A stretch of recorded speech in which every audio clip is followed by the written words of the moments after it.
अग्नि ने अपना बच्चा रूहान रूही से वापस ले लिया। जब रूही रूहान को बचाती है तो वह वहां मौजूद सभी लोगों पर गुस्सा हो जाती है और उन्हें डांटते हुए कहती है कि आप लोग इस मासूम बच्चे के साथ ऐसा कैसे कर सकते हैं। तभी अचानक वहां अग्नि आ जाती है। उसे देखते ही रूही पूरी तरह चौंक जाती है और उसके मन में सवाल उठने लगते हैं कि अग्नि अचानक यहाँ कैसे पहुंच गई। क्या यह बच्चा सच में अग्नि का है? उसी पल रूही के मन में गहरा शक पैदा होता है। वह समझने लगती है कि शायद उसके बेटे को किसी और ने नहीं बल्कि अग्नि ने ही उससे छीन लिया था। जैसे ही अग्नि बच्चे के पास आती है, रूहान खुद ही उसका हाथ पकड़ लेता है और उसके साथ जाने लगता है। यह दृश्य देखकर रूही टूट जाती है। उसे लगता है कि उसकी आंखों के सामने ही उसका बच्चा उससे दूर हो गया और वह कुछ भी नहीं कर सकी। रूही तुरंत नाहर के पास जाती है और उसे सारी बात बताती है। यह सुनकर नाहर के पैरों तले जमीन खिसक जाती है। वह हैरान रह जाता है कि ऐसा कैसे हो सकता है। तभी उसके मन में दादी को लेकर शक पैदा होता है। वह तुरंत रूहान को ढूंढने और अग्नि तक पहुंचने का फैसला करता है ताकि सच सबके सामने आ सके और यह पता चल सके कि रूहान असल में किसका बच्चा है। लेकिन दादी नाहर को कुछ भी बताने से साफ मना कर देती है। वह कहती हैं कि उन्हें कुछ नहीं पता। फिर भी नाहर को महसूस होता है कि दादी कुछ छुपा रही हैं। यह बात उसके दिल को अंदर से परेशान करने लगती है। वह ठान लेता है कि वह किसी भी कीमत पर सच तक पहुंचेगा और अपने बच्चे को वापस लाएगा। दूसरी तरफ दादी एक नई चाल चल रही होती है क्योंकि रूही अब प्रेग्नेंट है और दादी बिल्कुल नहीं चाहती कि वह इस घर के वारिस को जन्म दे। जैसे ही अग्नि रूहान का हाथ पकड़ती है, वहां मौजूद हर इंसान सन्न रह जाता है। कुछ पल पहले तक रूही उस बच्चे को अपने सीने से लगाए खड़ी थी, जैसे वह उसी का हिस्सा हो। लेकिन अग्नि के आते ही सब बदल गया। बच्चे ने बिना सोचे अग्नि का हाथ थाम लिया और उसके साथ चल पड़ा।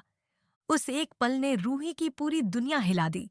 उसे ऐसा लगा जैसे कोई उसका दिल छीन कर ले जा रहा हो और वह चाहकर भी कुछ नहीं कर पा रही हो। उसके अंदर बेचैनी बढ़ने लगती है। वह बार बार उसी बच्चे को देखती है जिसकी आंखों में उसे अपनी झलक नजर आती है। उसके मन में कई सवाल उठते हैं। यह बच्चा आखिर है कौन? क्यों उसे देखकर उसका दिल इतनी तेजी से धड़कने लगता है? और सबसे बड़ा सवाल, अग्नि यहाँ क्या कर रही है? जैसे ही अग्नि बच्चे को लेकर जाने लगती है, रूही घबरा जाती है। उसे लगता है जैसे कोई बड़ा सच उसके सामने है, लेकिन वह उसे समझ नहीं पा रही।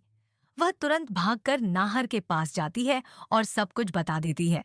नाहर के चेहरे का रंग उड़ जाता है। उसकी आंखों में डर और शक साफ दिखाई देता है।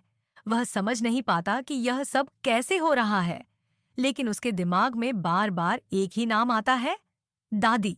उसे यकीन होने लगता है कि इस पूरे मामले के पीछे दादी का हाथ है, क्योंकि वह पहले भी परिवार के खिलाफ चालें चल चुकी हैं। दोस्तों, अगर आपने अभी तक वीडियो को लाइक और चैनल को सब्सक्राइब नहीं किया है, तो अभी कर लें। नाहर बिना समय गंवाए दादी के पास जाता है और उनसे सवाल करता है, लेकिन दादी मासूम बनकर सब कुछ नकार देती है। वह कहती है कि उन्हें कुछ भी नहीं पता, लेकिन उनकी आंखों की घबराहट नाहर से छुप नहीं पाती। नाहर समझ जाता है कि दादी कोई बड़ा राज छुपा रही है और यही बात उसे अंदर से तोड़ने लगती है।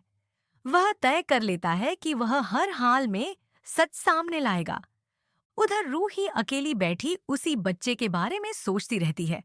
उसकी यादें उसे बेचैन कर देती हैं। उसे बार बार वही पल याद आता है जब बच्चे ने अग्नि का हाथ पकड़ा था। लेकिन उसके दिल के अंदर एक आवाज उठती है, वह बच्चा उसका है।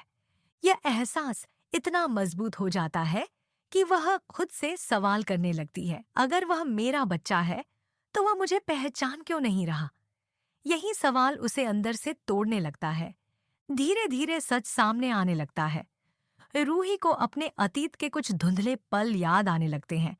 उसका बच्चा, उसका खो जाना और फिर अचानक सब कुछ बदल जाना।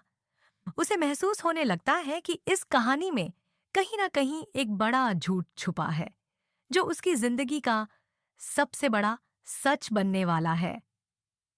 रूही और रूहान के बीच एक अनजाना रिश्ता बनता जा रहा है। जब भी दोनों एक दूसरे के करीब आते हैं, उन्हें एक अजीब सी शांति महसूस होती है, जैसे उनकी आत्माएं